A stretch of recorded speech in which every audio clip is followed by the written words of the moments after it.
Good evening, everybody. I'm calling to order the Orleans Parish School Board Business Meeting for November 17th, 2022. The time is now 5:38 p.m. May I have a roll call, please? Mr. Parker, Present. Mr. Zervigon, Present.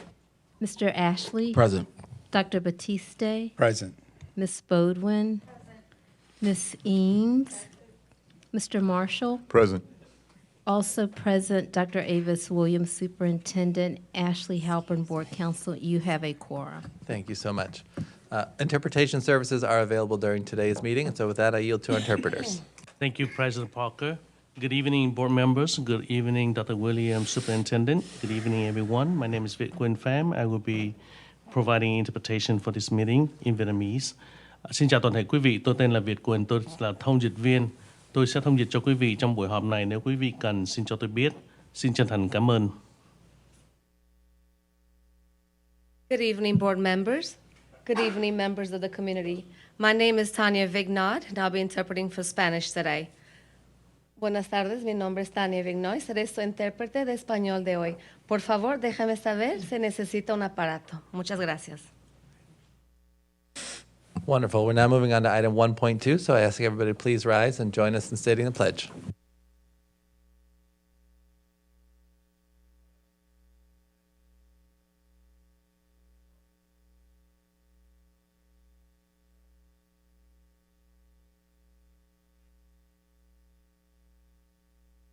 Okay, now moving on to item 1.3, rules for public comment. I will yield to our board counsel. Thank you, President Parker. Anyone wishing to speak with regard to items on the agenda should fill out a public comment card and submit it to the board secretary. Cards will be received for up to 1/2 hour after the meeting begins. Each person shall be permitted to speak up to 2 minutes as established by the chair. I will recognize the speaker and give the speaker permission to proceed. The speaker shall state their name and address for the board records. Those who have a group concern are encouraged to select a spokesperson from the group to address the concern. Speakers are expected to be as concise as possible and to present their questions and comments in an objective manner and in accordance with good taste and decorum and without reference to or insinuations against the board, its members, or school system employees. Disruptions or disorderly conduct at the business meeting will constitute grounds for the presiding officer to ask security personnel to remove the offender. Thank you, President Parker. Thank you so much. Now on to item 1.4, adoption of the agenda. Do we have any additions, deletions, or modifications? No. Seeing none, may I have a motion to adopt the agenda as provided? So move. Second. It's been moved by Ms. Eames, seconded by Vice President Zervigon. All those in favor say aye. Aye. Any opposed? The agenda is adopted. Moving on to item 2.1, adoption of the minutes. I will once again yield to our board counsel. It is recommended that the Orleans Parish School Board adopt the minutes of the October 20th, 2022 Board Business Meeting and the October 18th, 2022 Public Hearing on Comprehensive Evaluations for Renewal. May I have a motion to adopt the minutes as presented? So move waiving the reading of the minutes. It's been moved by Mr. Ashley, seconded by Ms. Bodwin. All those in favor? Aye. Any opposed? Okay, the minutes have been adopted. Thank you so much. Now moving on to item 3.1, I'm going to yield to Vice President Zervigon to introduce our guests and the topic for item 3.1. Thank you. There's been this back and forth where our predecessors, actually 2 of whom are still here on this board, had a year ago accepted a full review application from Folgers where they presented their case to whether or not they would qualify for the industrial tax exemption under the new rules. And I wasn't on the board, but I watched the meeting on Zoom. And I saw a very thorough, thoughtful examination of everything that was presented. And in the end, the board unanimously voted that it did not qualify under the rules and guidelines and did not accept that application for waiver. So in the meantime now, finally a bill's been generated, it's been sent to Folgers, and actually it has not been paid. We still don't have the money. And a lot of constituents are asking me what's going on. And so I thought for the benefit of the public and for the benefit of this board, it would be good to have a little update in the public where someone could tell us what's going on. Now, if we want legal advice, of course, we'll go to our counsel for that. But the Folgers and the assessors, they're litigants, so they can't really talk about it right now. So I asked Joel Waltzer, who is an attorney who has been very active with Together New Orleans, to give us just a quick update on where we are and why for our information.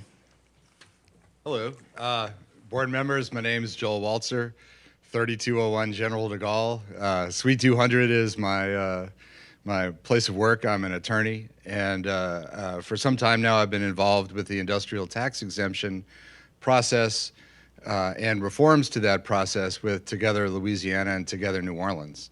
I actually represent Together Louisiana, and just this morning was participating in a hearing regarding this same subject. So I too won't be giving you, wouldn't, legal advice, and I can't be giving you my legal impressions. We're still making decisions as to what to do, but I will give you an update as to what's going on.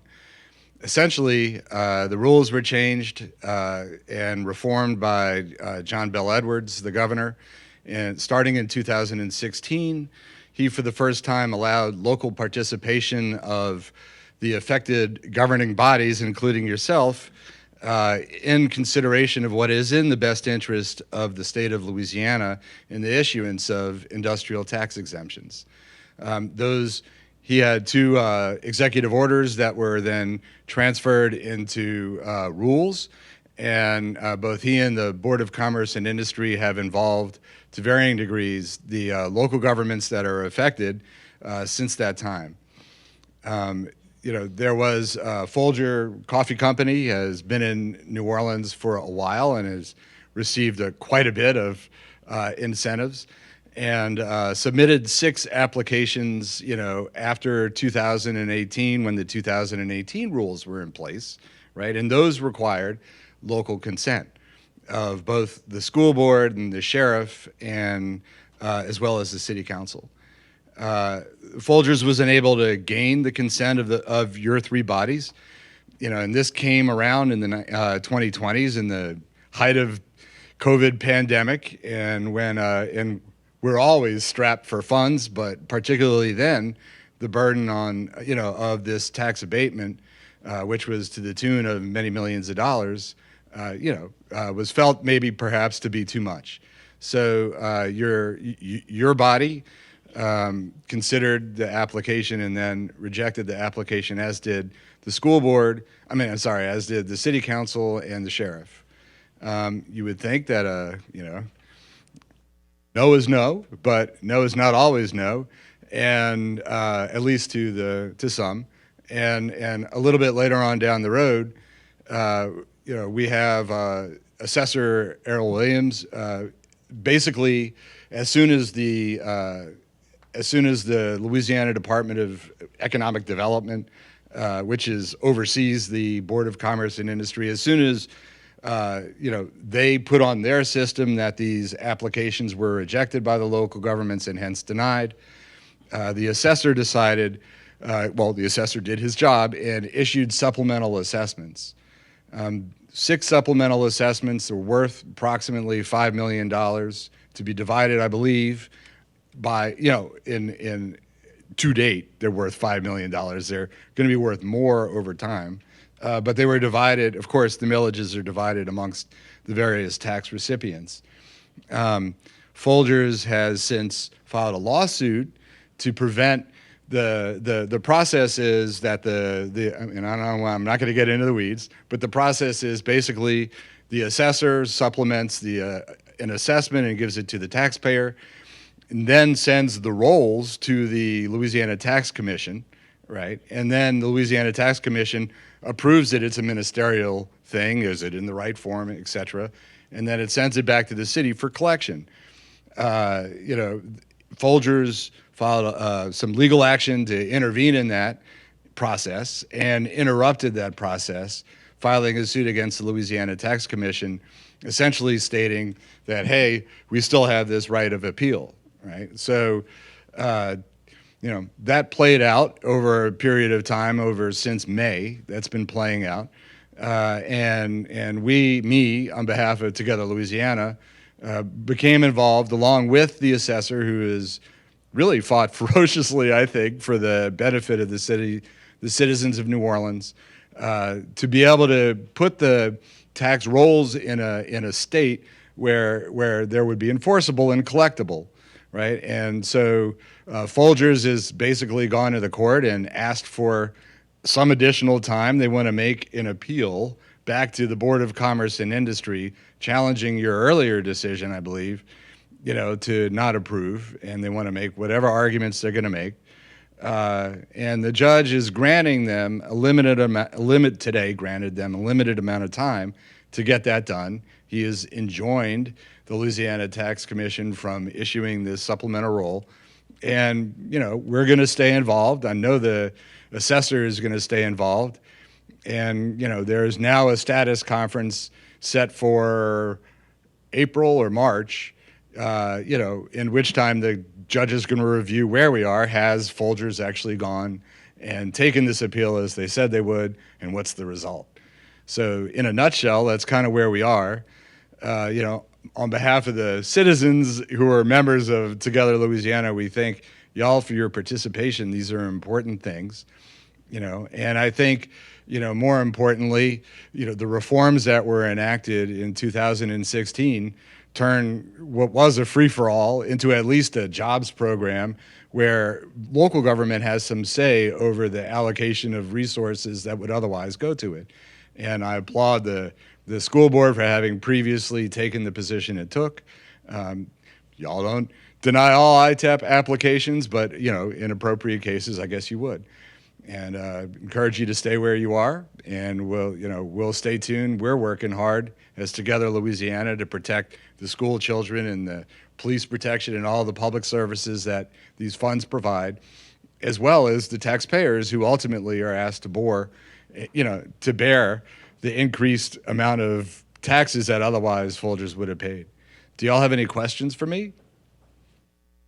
Yeah, I wanted just to thank you for that, and that yes, we are frustrated, we are disappointed, many of us in the city, that it's come to this, and that it's not just going to be resolved quickly. In the end, our schools are chronically underfunded all the time, and every little bit counts.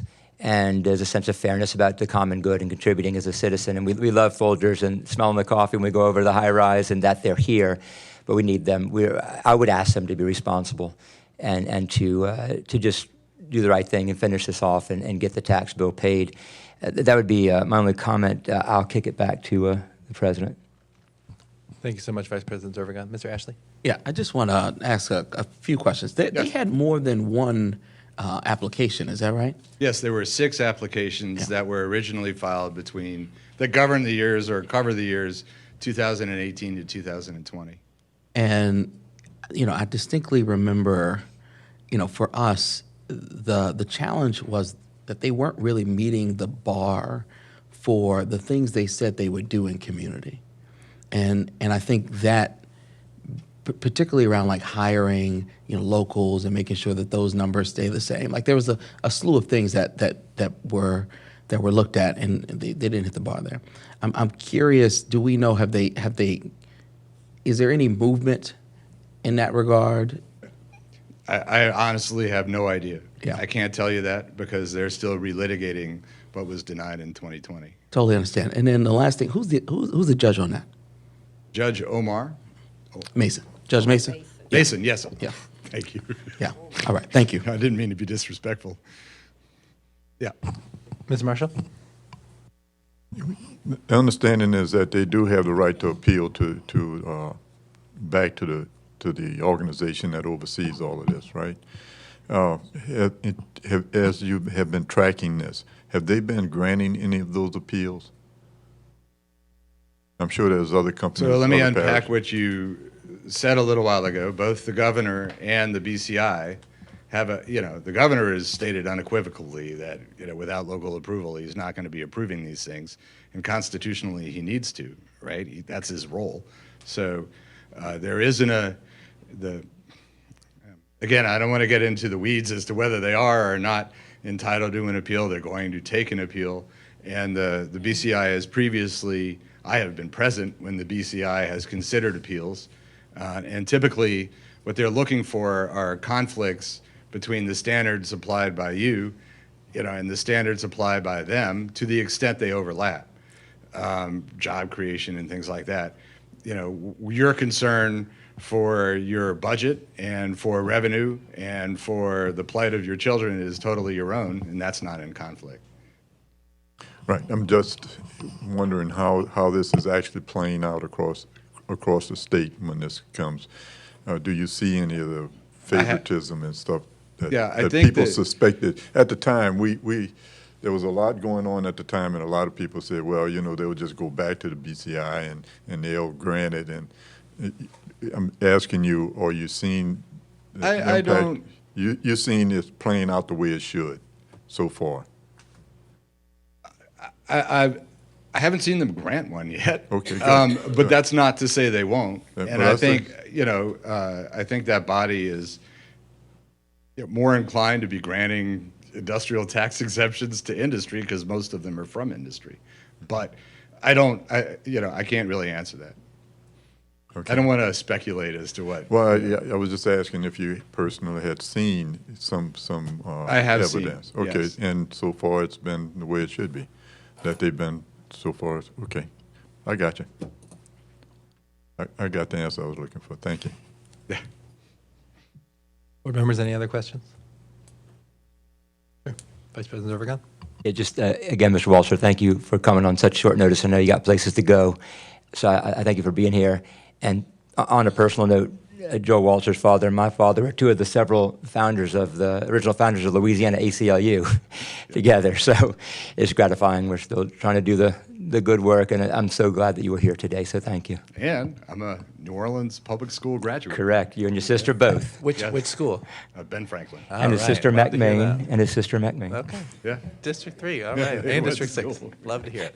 Well, Mr. Walter, thank you so much. Thank you to you and to everyone at Together in New Orleans for working on this issue and working on other issues of equity that benefit our kids. I also just want to thank the Assessor's Office, thank Council President Helena Moreno, who we've had discussions on this with, and the Sheriff's Office as well. So, And stay tuned. We might have to come back to you, for participation. It's important to continue the viewpoint that you've expressed, which is, of course, in the best interest of the kids that you represent, and us. Yeah.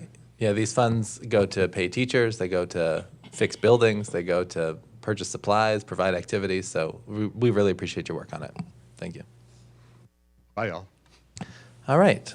We're now moving on to item 4.1, the superintendent's remarks. So I will yield to Dr. Williams. All right. Well, good evening, board members and NOLA Public Schools community. So, as always, want to start off with a little celebration.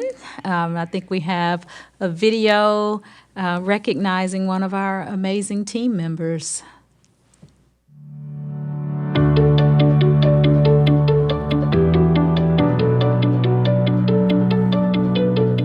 What really keep me coming back is working with the people and, of course, with the community, working with the other employees throughout the system.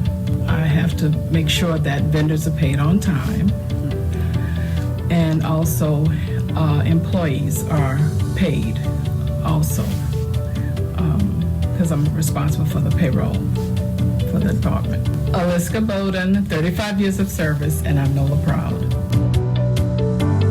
Love it, love it, love it. And we, of course, thank her and all of our team members for their service. And she's been extremely modest in speaking of her role, because she certainly does a whole lot more than what was stated. I also want to celebrate our very own Dr. Shayla Guidry-Hilaire for the Champion Award recipient. And she did receive this award about 2 weeks ago. And she is a champion for all students, but she has a special heart for our babies with special needs. And she is a champion in terms of being an advocate and a trailblazer for the work that she does. And so big congratulations to Dr. Guidry-Hilaire.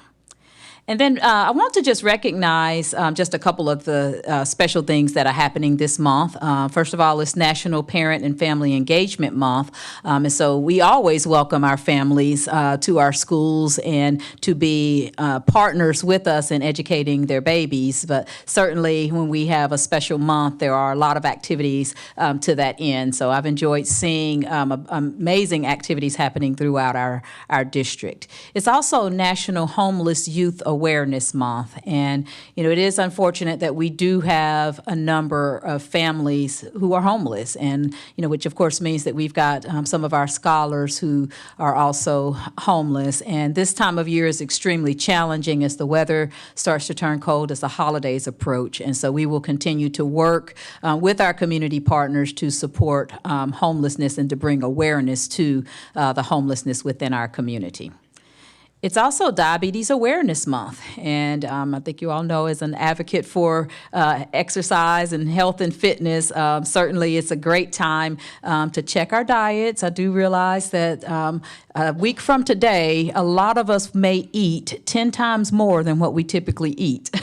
But we also need to make sure that we have balance, and keeping in mind the balance that needs to happen in order for us to stay healthy, and not just because of diabetes, but just general health overall. It is also American Indian and Alaska Native Heritage Month. And again, I've seen some amazing celebrations. We are such a diverse community, so it's always wonderful to celebrate and to learn about the various heritages that make up our very diverse community. And finally, National Gratitude Month. And, I do believe in having an attitude towards gratitude. And, of course, with Thanksgiving being in the month of October, it does make sense for this to be a month for gratitude. But let's be grateful each and every day and every month of the year. And then I want to just lift up NOLA PS CARES. And CARES, of course, is our community access to resources and equity. And I've been talking about this throughout my entry here, with the foundation of it being around mental health and wellness. And we really want to look at overall quality of life as it relates to NOLA CARES. And the first two items here, the mental health and the literacy, these are spaces that we're currently engaged in. Obviously, partnering with various entities within our community to get a better understanding of what's available in terms of mental health resources, and looking at how we can use Medicaid more effectively to ensure that our families can engage in the supports around mental health. And then Act 108, which is currently in place, does require all of our kindergarten through third grade teachers to take classes on the science of reading. And so we are going to make sure that we continue to support teachers around literacy. So as we flesh out NOLA CARES over the next 5 years, the other items will be embedded as well. But we're certainly already engaged with the work around looking at mental health and supporting through literacy. The social justice is going to be about our scholars and their voices as we look to do more with that in the coming years. Workforce development, you can already see the beginnings of that as we develop our portrait of a graduate, which Dr. Fulmore shared on Tuesday. So look to hear more about the two items at the end there, but certainly mental health and literacy is something that we're currently working on. And then finally, for my engagement update, we welcomed over 200 pre-K and kindergarten scholars to central office for Halloween, and definitely enjoyed giving them candy and then sending them back to school. You're welcome. Our last ABC meeting was held on November 2nd with our special ed advisory, and that was right here. And it was great. I really enjoyed the conversation with them and the questions that they asked. And I will say that within the scope of our ABC meetings, we have been able to start developing some themes or lifting up some themes, and those include enrollment, and by that meaning our enrollment system, as well as school quality, equity, and literacy. Those are the 4 areas that have been lifted up as thematic from the ABC tour meeting. And we already have started solution circles, and our solution circles right now are digging into the enrollment piece as well as the school quality piece. And so so we just recently had the first meetings for those, and look forward to having several more over the coming month. I visited about 70% of the schools, and so that is the absolute joy of my day when I'm able to get out and engage with our scholars and our teachers and leaders. The Student Advisory, Teacher Advisory, and Parent and Family Engagement Council will have their first meetings next month. We did have opportunities for people to cite their interests and apply for any of those, and really excited to be able to meet with those advisory groups to, again, continue to learn about our challenges so that we can address them, but also to engage in learning about the celebrations, the things that are going great within our schools and community. My school leader office hours have continued, had one earlier today, and a very productive time to just meet with school leaders with just me, and not having the larger central office school meetings, which we still have monthly. And also we'll have an in-person meeting with them on later this month. I believe it's on November 29th. And then definitely look forward to continuing with engagement with the community and stakeholders.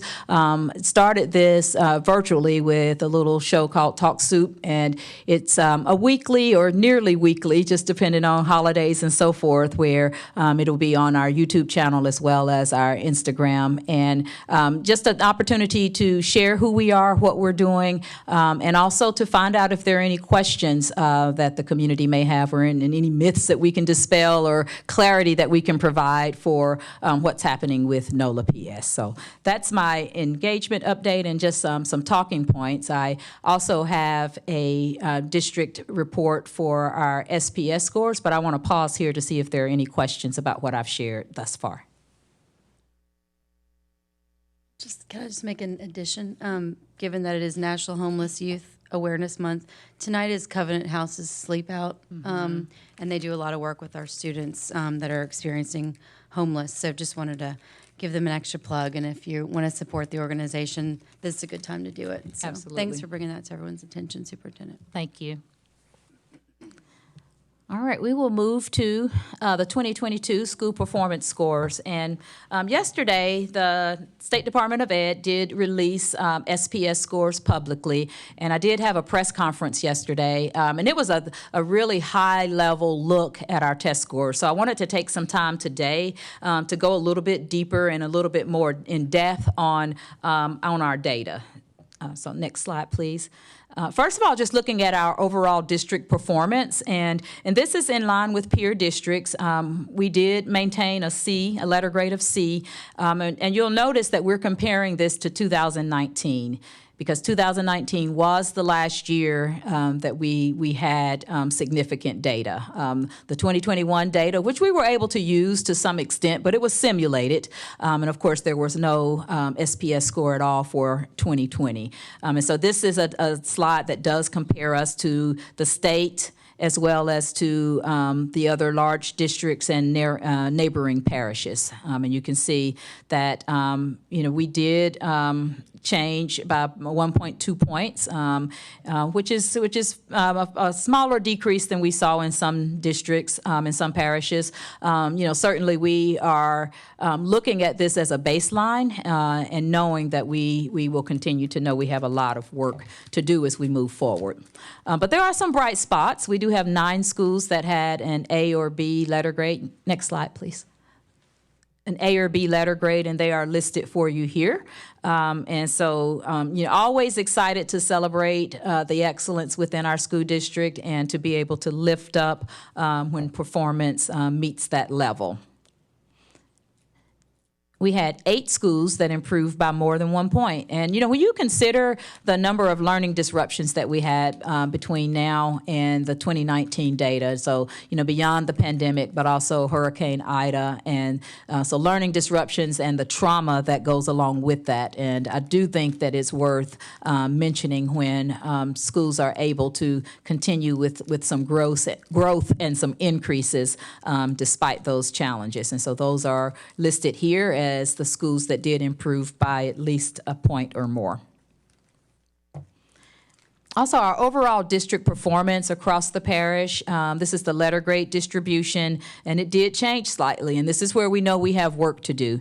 The count of A and B schools decreased, while our count of D and F schools increased. So this is absolutely a point where we know we've got work to do. It's a space where we can look at things that worked well and also identify spaces where we know additional supports may be needed, but certainly attention is needed. Our overall district performance also showed that we had 4 schools that improved their letter grade. And this is kind of a big deal when you go by a full letter grade. And I shouted out Renew yesterday at the press conference because that entire network did improve and moved by a letter grade with each of their 3 schools, which is commendable, as well as Booker T. Washington improving by a full letter grade also. The progress index, I mentioned this yesterday, and so this is where we look at growth. It is important that even though we do want our scholars to be working at or above grade level, there's also a space where we want to ensure that we're growing our scholars. And so this measure is based on students reaching their growth to mastery goals and students performing well on assessments compared to other students of similar demographics, as well as maintaining high levels of achievement year over year. And so although our actual letter grades certainly leave a lot to be desired and shows that we have a lot of work to do, we do know that we can say that essentially we're moving in the right direction, meaning that growth is being made in terms of individual students approaching mastery.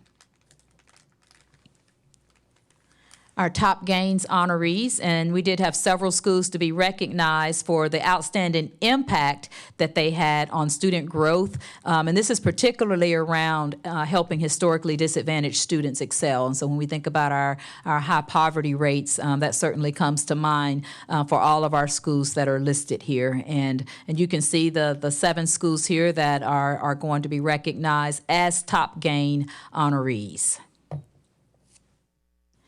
And similarly, our opportunity honorees, and this is looking at it through an equity lens, and so again, where we're looking at poverty and other attributes that certainly present challenges across the board, and these 3 schools make gains so that they will be recognized as opportunity honorees. Now, our opportunities for growth, and this is where we're going to have to really have some tough conversations and get real in terms of who we are as a school district and what we consider a quality school. We have 11 schools that received an F, including 8 schools that dropped to the letter grade of F between 2019 and 2022. And these are the scores for those schools. And, again, just areas for growth, opportunities for growth, and knowing that we've got to dig deep in terms of looking at root causes, while at the same time looking at exemplary performance and exemplary practices, even within these same schools, because this certainly does not necessarily mean that we've got a quote-unquote bad school. I'm a firm believer that we're more than a test score. Our schools are more than a test scores, more than a letter grade. And so even as we look at these numbers, we certainly want to dig deeper and consider root causes. Also, opportunities for growth. We had 11 schools that fell by more than 10 points compared to 2019, and those schools are listed here as well. And for me, this slide really demonstrates that the pandemic, the learning disruptions, Hurricane Ida, it was hard for everybody. And so you'll notice that these aren't schools that are extremely low across the board. So we've got schools that still maintain a B, but had a decrease over the time of between 2019 and today. And so we're certainly going to be holistic as we look at that data. In terms of our next steps, I mentioned several times about identifying exemplars and sharing best practices. I've started having conversations with our school leaders on what that looks like, and I recognize that competition is real. And I do know that there's got to be a space where we look at the good of the entire community as well as the entire school district. And so I'm excited that we've got a number of school leaders who are completely on board in terms of how we identify exemplary teachers and practices and how we can best share those district-wide. Also looking at the supports for teachers, and especially our new teachers. I've often said that if we can retain, we don't have to keep recruiting. And we do have a teacher shortage, and there's very little evidence that that shortage is going away. And so it would be incumbent upon us to make sure that we are supporting, loving on, valuing our teachers so that we can retain our teachers. And one area of support that I have already identified is around the science of reading. And again, that's based on Act 108, and we do have all of our kindergarten through third grade teachers who are engaging in that work. I mentioned NOLA PS Care, so that will absolutely be a next step and a space for support. Also, a 5-year portfolio plan. The cabinet and I have begun talking about this, and I shared this information with the school leaders on my call today, and it will be the topic for my school leaders meeting on November 29th, where we're going to talk about what it looks like to truly plan to improve school quality over the next 5 years. And this is year 0, so this will be a planning year where we're not only unpacking policies and looking at our CSAF, which is already in place, but also reviewing contracts and looking at what other districts are doing across the nation and identifying best practices from across the nation. I mentioned advisory councils, so certainly looking forward to engaging.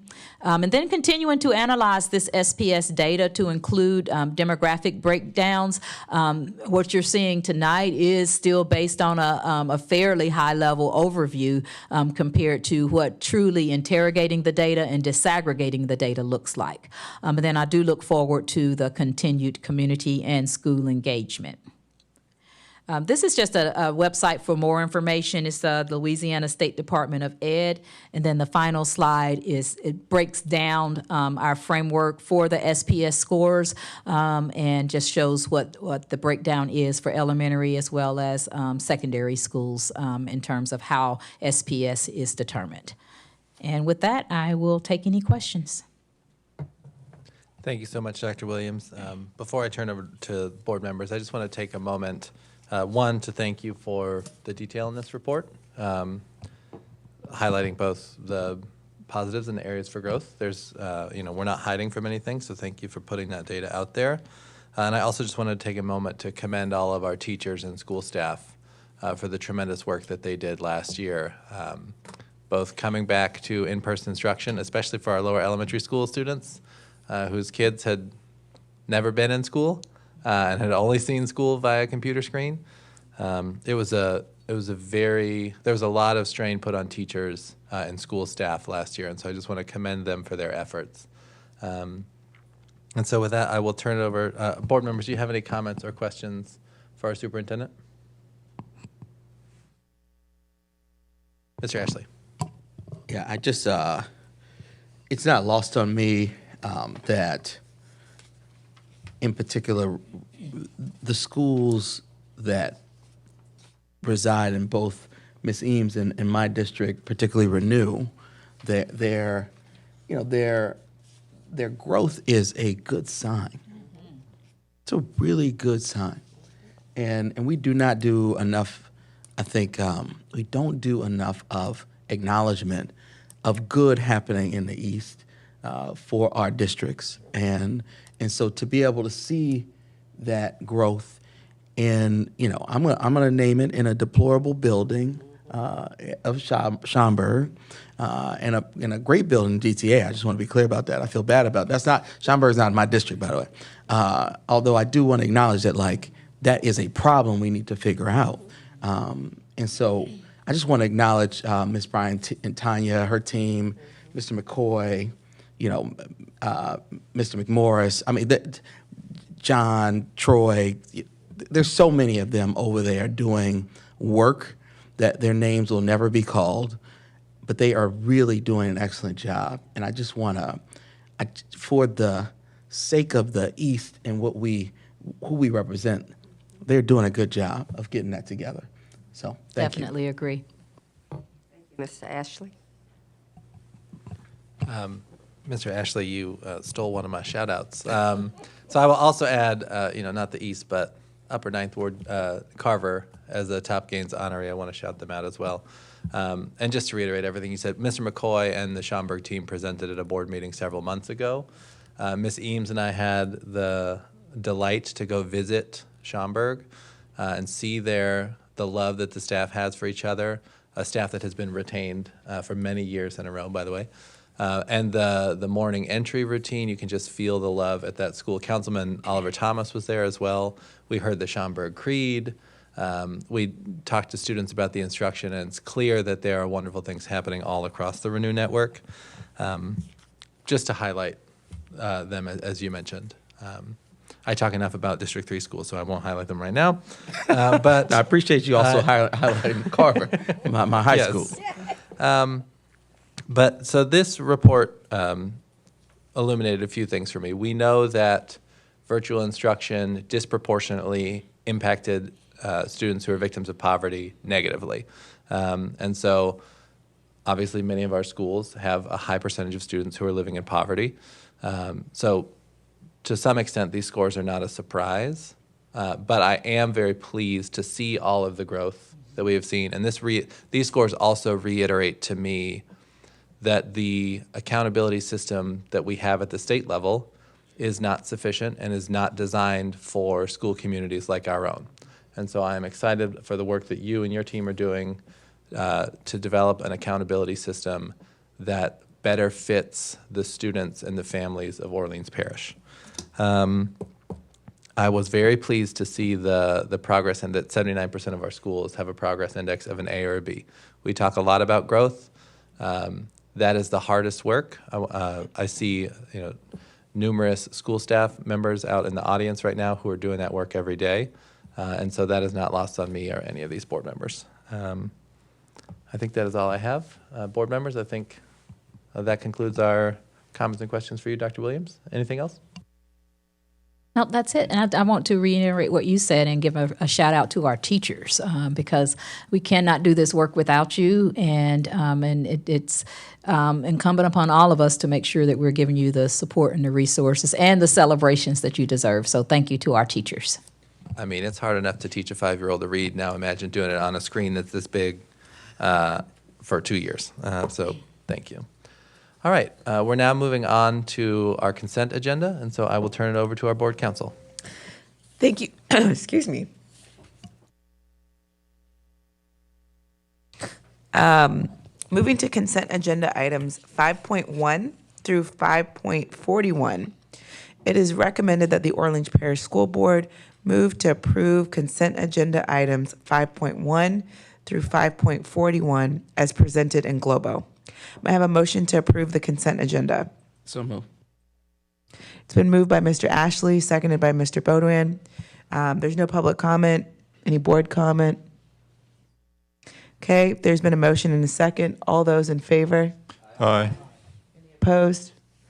Okay, the consent agenda has been approved. Now moving to our action items. Wow, that was 41 items quick. Moving now to action item 6.1. It is recommended that the Orleans Parish School Board approve Resolution 20-22, authorizing the superintendent or her designee to perform ministerial and administrative tasks on behalf of the Orleans Parish School Board as required by the state of Louisiana for the receipt of capital outlay funding for the purchase of equipment at 2011 Bienville Street, New Orleans, Louisiana, 70112, pursuant to the Cooperative Endeavor Agreement between the state of Louisiana, the Ninth Ward Stadium, Inc., and the Orleans Parish School Board to fund a multi-sport venue in eastern New Orleans and the lower Ninth Ward. So move, waiving a reading of the resolution. Second. Okay, it's been moved by Mr. Ashley and seconded by President Parker. Is there any public comment? Nope. There's no board comment. Okay, there's been a motion and a second. All those in favor? Aye. Opposed? May I please have a roll call? Mr. Parker? Yes. Mr. Zervigon? Yes. Mr. Ashley? Yes. Dr. Batiste? Yes. Ms. Bodwin? Yes. Ms. Eames? Yes. Mr. Marshall? Yes. The motion carries. Okay. Moving now to action item 6.2. It is recommended that the Orleans Parish School Board accept Inspire NOLA Charter School's voluntary surrender of its charter to operate Pierre A. Capdeau Charter School WZF001 in accordance with OPSB Policy HB effective June 30th, 2023. May I have a motion to adopt action item 6.2? So moved. Second. It's been moved by Ms. Eames and seconded by Mr. Zervigon. There's no public comment on this item. Is there any board comment?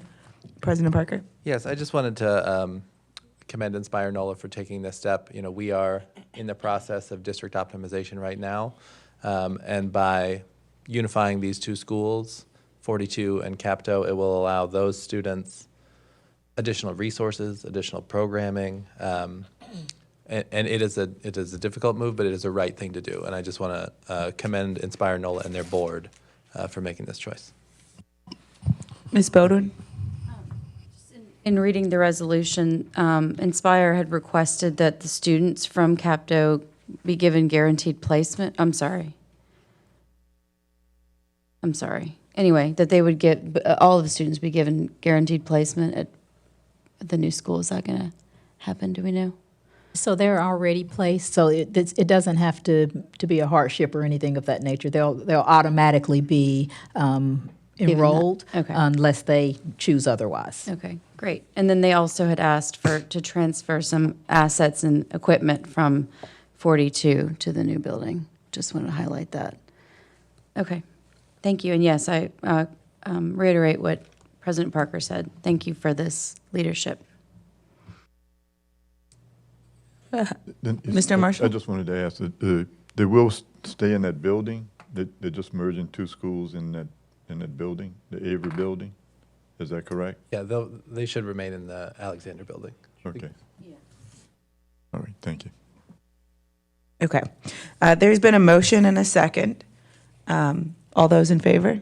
Aye. Aye. Any opposed? Okay, the motion carries. Turning back over to you, President Parker. Thank you so much. We're at the very end of our meeting, but before everybody goes, I have a couple of things to mention.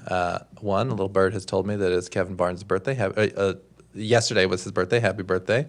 We also have a new doctor in the house. Dr. Sabrina Pence recently earned her doctorate, and so I want to congratulate you on that accomplishment. And lastly, we have a number of athletic teams that have either recently concluded their season or are currently in the playoffs. The Ben Franklin at the Katherine Johnson campus volleyball team made it to the state semifinals. And we have a number of football teams that are still playing. Carr, Easton 35, Kennedy, Carver. I know there are some I'm forgetting, but best of luck to all of those athletes as they conclude their seasons. All right. There are no further items on the agenda. May I have a motion to adjourn? So moved. Been moved by Mr. Marshall. Is there a second? Second by Dr. Batiste. All those in favor say aye. Aye. The time is now 6:26 p.m. This meeting is adjourned.